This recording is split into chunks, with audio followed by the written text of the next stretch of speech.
Colleagues, as I've indicated in my ruling earlier today, the Chair has offered the Leader of the Official Opposition the opportunity to make amends regarding the words he used last week, or else I would remove questions from him during question period today.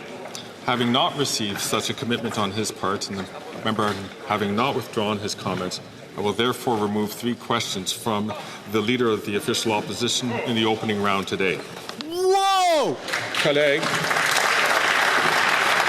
Wait, what? Oral questions. Oral questions. Questions orales. Honorable Leader of the Opposition, soon to be next Prime Minister of Canada, Pierre Poilievre. Mr. Speaker, who could be against the following motion that given that for 9 years the government has doubled housing costs, taxed food, punished work, unleashed crime, and is the most centralizing government in Canadian history, the House has lost confidence in the government and offers Canadians the option to axe the tax, build the homes, fix the budget, and stop the crime. The Honourable Minister of Public Services and Procurement. Thank you, Mr. Speaker. The Conservative leader has a major problem. He claims to be the greatest expert in the world on monetary policy, but he didn't even read the beginning of the first chapter of Economics 101, which says that the basic rule to avoid inflation and to have the central bank reduce inflation is to not interfere with the central bank. When is he going to apologize for being both an expert and the most incompetent of all the monetarists in the world? The Honourable Leader of the Opposition. Well, at least someone over there thinks about monetary policy. Mr. Speaker, who would be against the following motion?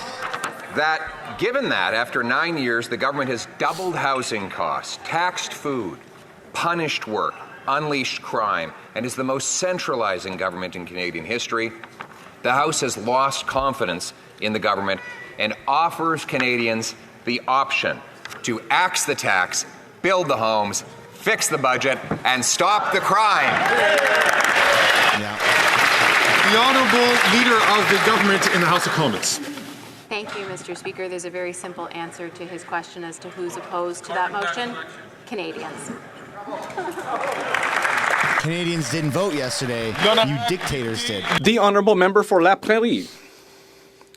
The Liberals have until October 29th to improve OAS for those aged 74 and under and to protect supply management. They need to pass Bill C-319 and Bill C-282. Why these two measures? Well, first of all, because it's good for Quebecers, but also there's consensus in this House. The Liberals, the Conservatives, and the NDP have already agreed to this. So why leave Quebecers waiting when we could make gains for Quebec? Will the government meet our demands for seniors and farmers? Yes or no? The Honourable Minister for Seniors.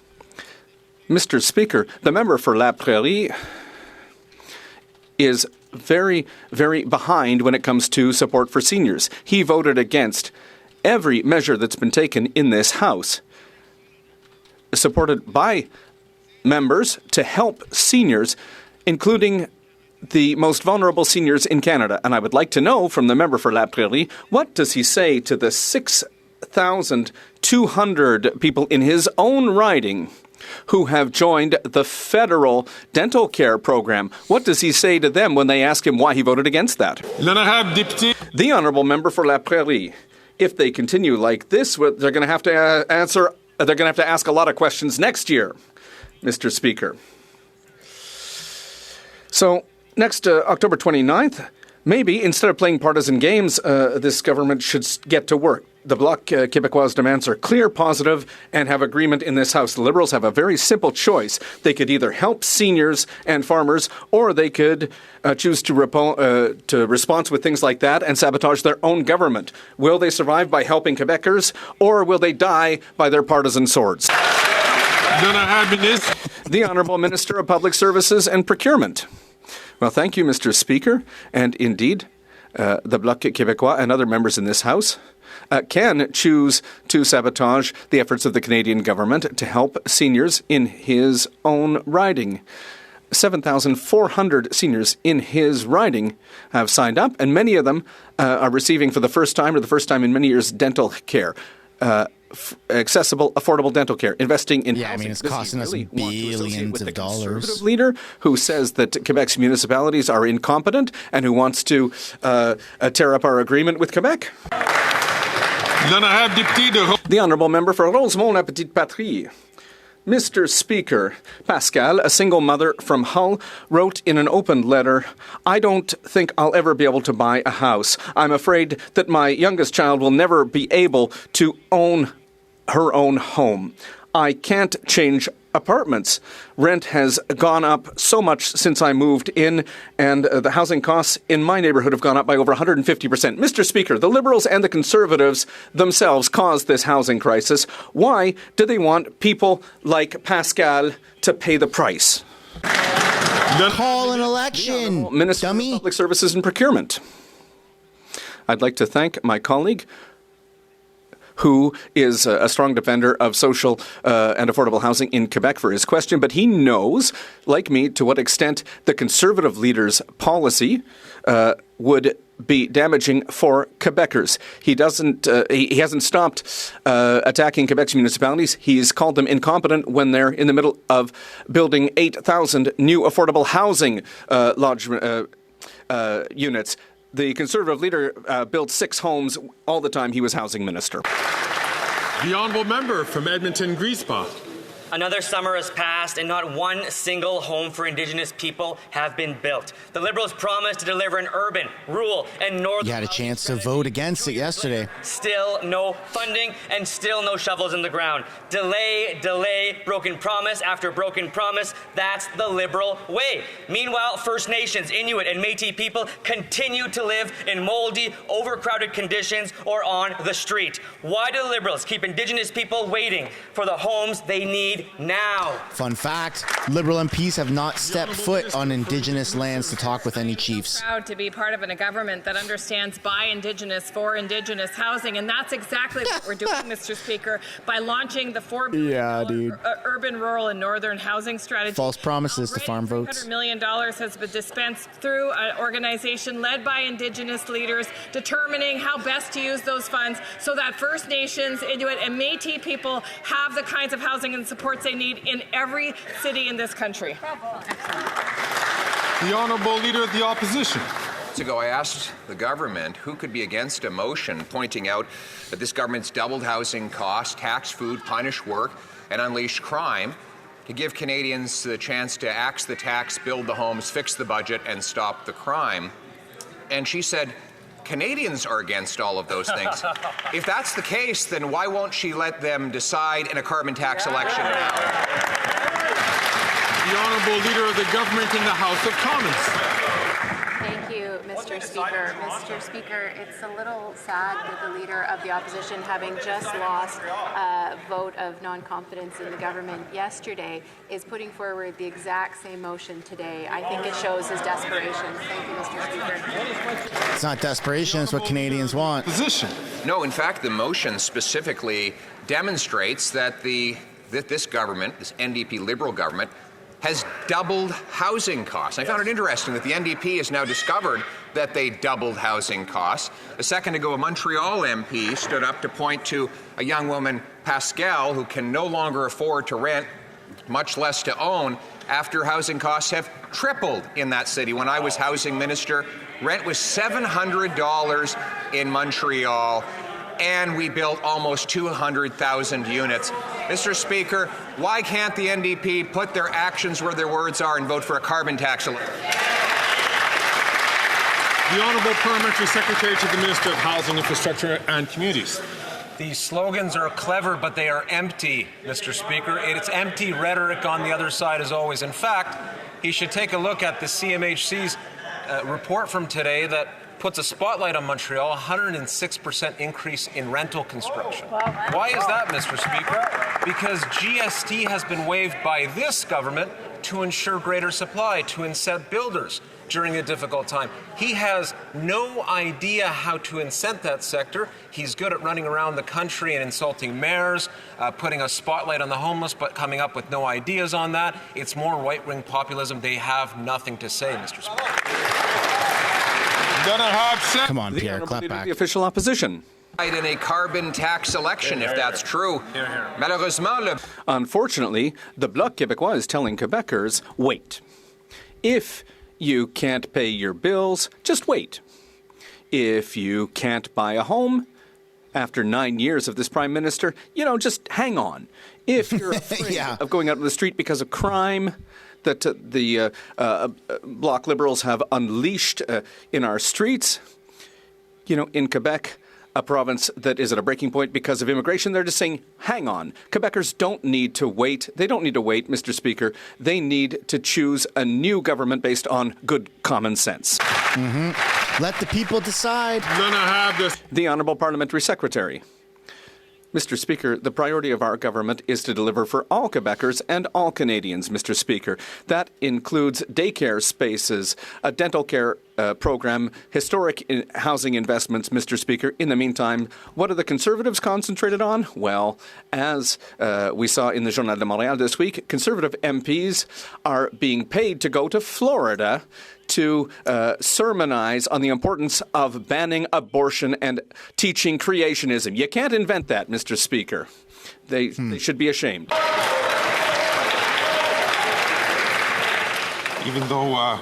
Even though members are not recognized on the floor and they shouldn't be speaking on the floor, I did always invite them to be very mindful of the accusations that they make to other members. Yeah. The honourable That's member where's the proof? Taxes are up, costs are up, crime is up, and time is up. After 9 years of this NDP Liberal government, people across Northern Ontario are struggling to fill their gas tanks.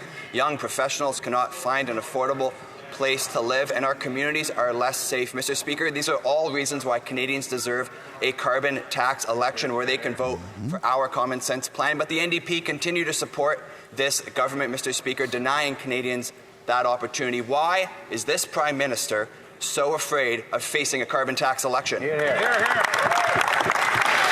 Hey man, the bloc did threaten an election before the new year. Want to take away the rebate to Canadians, they'll have to explain that to Canadians, Mr. Speaker. What they'll also have to explain at some point, Mr. Speaker, is that they lost 800,000 affordable homes when they were in office. That minister, former Minister of Housing, who's now the leader of the opposition, went around, had no plan on housing, never mentioned homelessness once, and when it came time to vote in favor of ensuring zoning changes at the local level through federal dollars that would incent that change, he voted against. They all did. They don't care about those young people that the member just mentioned. They never cared. It's more right-wing populism, Mr. Speaker. What are you talking about? The Honourable Member for Charlebourg, Haute-Saint-Charles. Mr. Speaker, yesterday the Bloc Québécois showed its true colours by putting this Liberal Prime Minister on life support. They voted for a centralizing government that has a terrible record when it comes to public safety. Since 2015 in Quebec, the number of auto thefts has gone up by 185%. Even the Premier of Quebec firearm begged offences are up by 146%. for the Bloc to vote Do the for an government election. Bloc recognize that their policies have created a major public safety problem across the country and specifically in Quebec? The Honourable Parliamentary Secretary to the Minister of Public Safety. Thank you, Mr. Speaker. I appreciate the opportunity to talk about the investments we're making to make our communities safe. In fact, we are moving forward on banning some of the most dangerous weapons, over 1,500 assault-style weapons that are designed to kill. Mr. Speaker, the Conservatives get upset because they're sent No such thing as an assault-style weapon in Canada. instead of keeping Canadians safe, in particular women who are disproportionately affected by gun violence. Mr. Speaker, it's a shame for Conservatives to stand up while voting against these measures. $67 million on a gun buyback program, and you haven't done squat. The Give me a Honourable break. Member for Charlebourg, Haute-Saint-Charles. Violence with firearms is up by 181%. But it's not hunters, it's street criminals with guns that are coming across the border. The money that's being invested should be at the border, and that's what a Conservative government will do. How can this government explain this weakness, and why are they still attacking hunters? These people are just so freaking dumb. Let's ban all cars because people drink and drive. Mr. Speaker, I would invite my colleague to be honest with Quebecers because he knows very well that it's not the weapons of hunters that are being banned. It's assault weapons that are designed for war, Mr. Speaker, and which are being used by street gangs. Does not exist in Canada. Murder. You can't legally buy military-style well weapons in Canada. Victims, they're the main victims of gun violence across Canada and in Quebec are women. So if he's against our assault weapon ban, that's particularly shameful, particularly in Quebec after Polytechnique. After 9 years of these NDP Liberals, taxes are up, costs are up, crime is up, and time is up. The NDP leader made a big deal about tearing up the supply agreement with the Liberals and then flip-flop by voting to keep this Prime Minister in power. That's right. The NDP leader needs to end the costly coalition with the Liberals. People can't afford to eat. Ontario food banks just posted an 8-year high in usage. Canadians need a carbon tax election. Why is the Prime Minister so afraid to have one? The Honourable Minister of Families, Children and Social Development. Thank you, Mr. Speaker. Of course, we all suffer when we know that there are fellow Canadians that are struggling. We've made historic investments as a government to ensure that our social security net is strong for Canadians. Whether that's in $10 a day childcare, Mr. Speaker, whether that's restoring the retirement age to 65, Mr. Speaker. But let's not pretend that the Conservatives really care about helping Canadians, because if they did, they would be supporting these important measures that are helping. Why is she purposely talking so slow? Well, here's what they've really done. This NDP Liberal coalition has doubled the debt, doubled housing costs, taxed food, punished work, and unleashed crime in our streets. So instead of selling out Canadians by keeping this Prime Minister in power, the NDP leader needs to vote with common sense Conservatives for a carbon tax election. Why not let Canadians decide whether they want to have the carbon tax hiked by 61 cents a litre by the Liberals, or whether they want a government that's going to axe the tax, build the homes, fix the budget, and stop the crime. Throw some W's, huh? Let's support her. That was good. Comments. Thank you, Mr. Speaker. I think the question is, why are the Conservatives so desperate for an election right now? Because they want to make sure they get out before Canadians understand that they have a hidden agenda. But, Mr. Speaker, Canadians are much smarter than that. When the Conservatives say one thing and do another, Canadians know. We trust Canadians. When will Conservatives start trusting them? And Canadians want an election. Saskatoon West. Mr. Speaker, after 9 years of this NDP Liberal government, taxes are up. Costs are up, crime is up, and time is up. The Saskatchewan Premier said the carbon tax is, quote, costing Saskatchewan's health and education systems nearly $380 million. That's money that could be used for more teachers, more doctors, and more nurses. This NDP Liberal carbon tax is literally taking away teachers and nurses from Saskatchewan. Shame on the NDP for supporting this tired Liberal government. Mr. Speaker, if the Prime Minister wants to cut teachers and nurses in Saskatchewan, why won't he call a carbon tax election and let Canadians decide?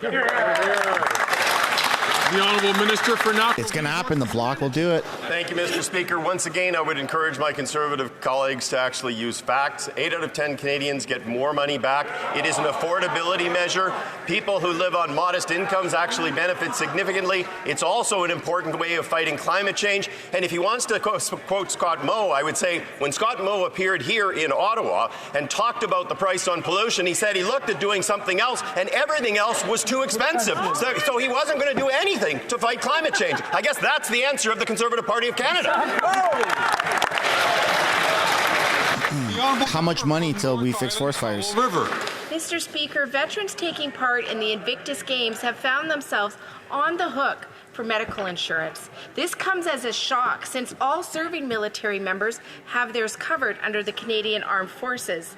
The Liberals created this mess, and now this one veteran has had their life changed after a serious injury.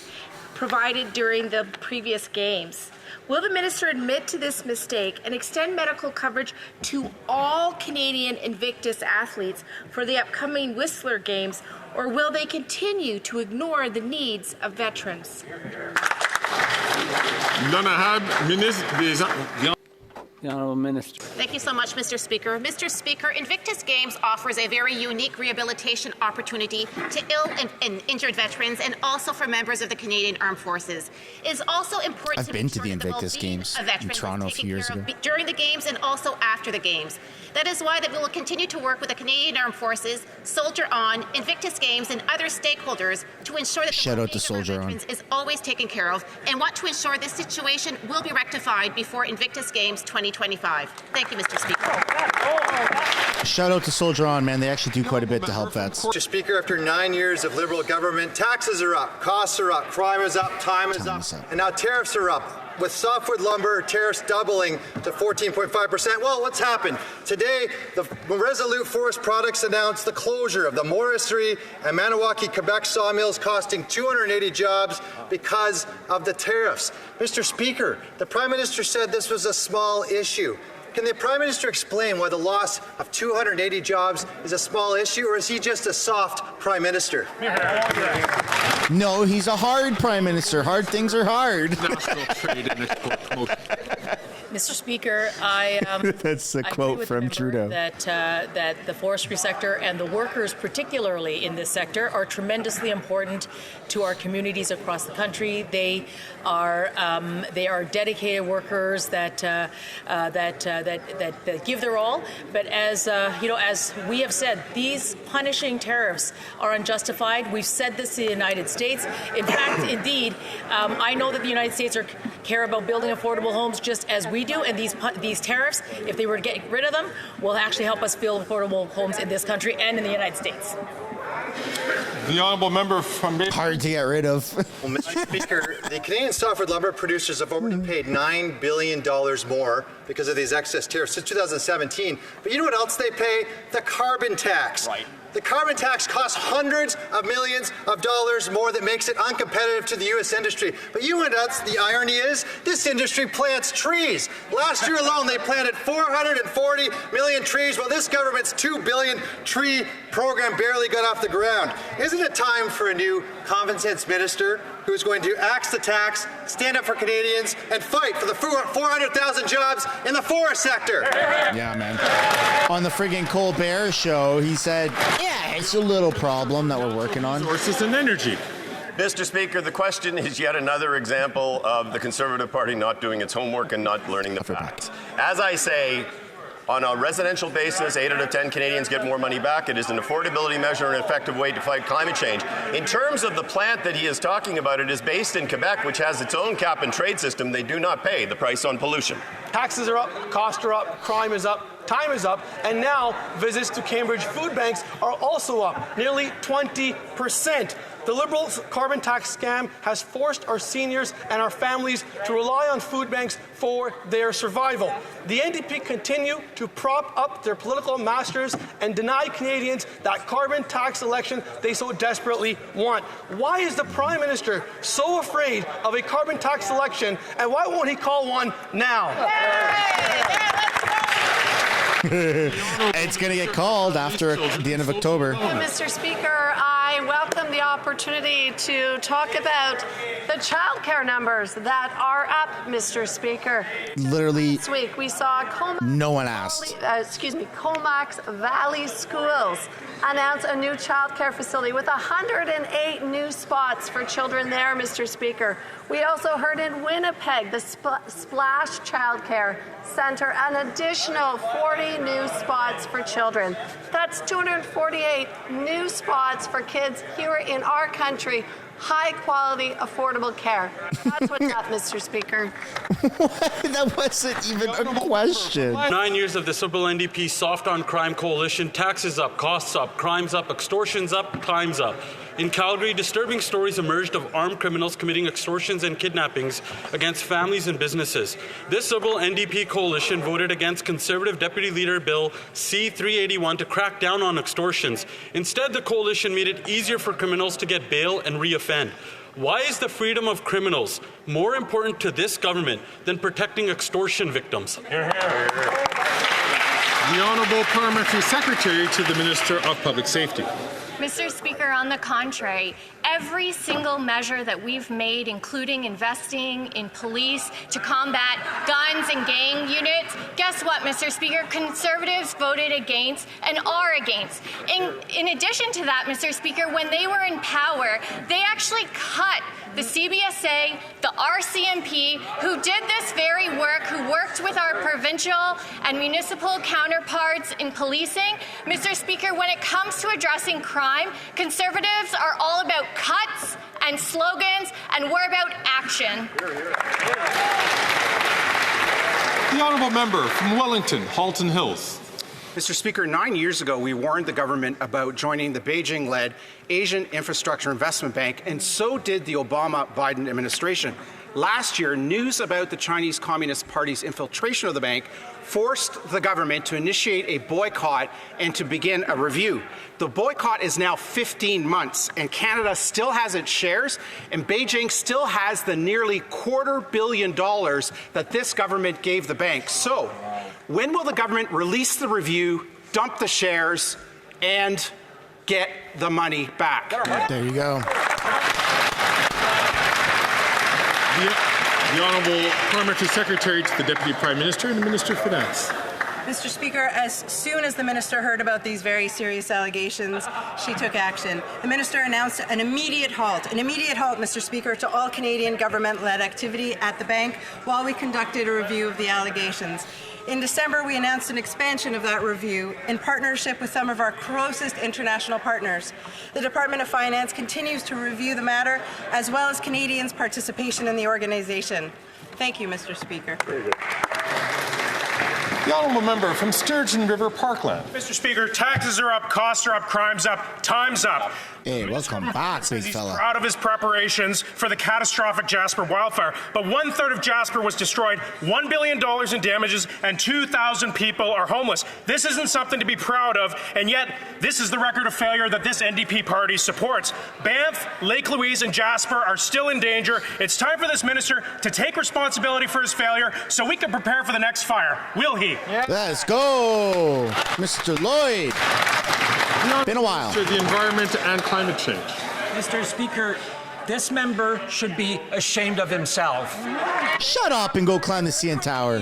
Taken out of context, emails between Parks Canada officials who were debating which measures to use to fight fires as opposed to not fighting fires at all. One of those Parks Canada employees has received death threats. Oh my God. Since they put this online, they should be ashamed of themselves, Mr. Speaker.